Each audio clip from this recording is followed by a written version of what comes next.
తమిళనాట రాజకీయం మరోసారి ఆసక్తికరంగా మారింది. కరూర్ తొక్కిసలాట కేసు దర్యాప్తులో మరో కీలక పరిణామం చోటు చేసుకుంది. ఈ కేసులో నిందితుడిగా ఉన్న తమిళగ వెట్రి కళగం పార్టీ అధ్యక్షుడు విజయ్ ఇవాళ సిబిఐ విచారణకు హాజరు కానున్నారు.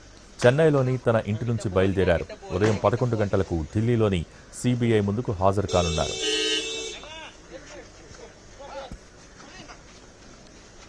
కరూర్ తొక్కిసలాట ఘటనలో సిబిఐ 3 రోజుల క్రితమే విజయ్కు సమన్లు జారీ చేసింది.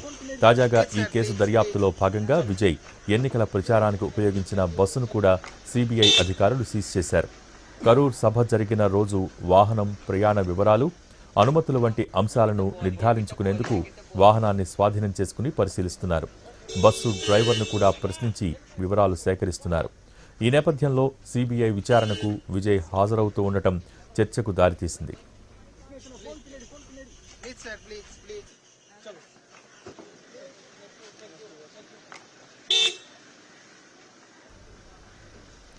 మరోవైపు విజయ్ తమిళనాడులో కాంగ్రెస్తో పొత్తు విషయమై అనుకూలంగా ఉన్నట్టు ఇప్పటికే టీవీకే పార్టీ నేతలు బహిరంగంగానే వ్యాఖ్యలు చేశారు.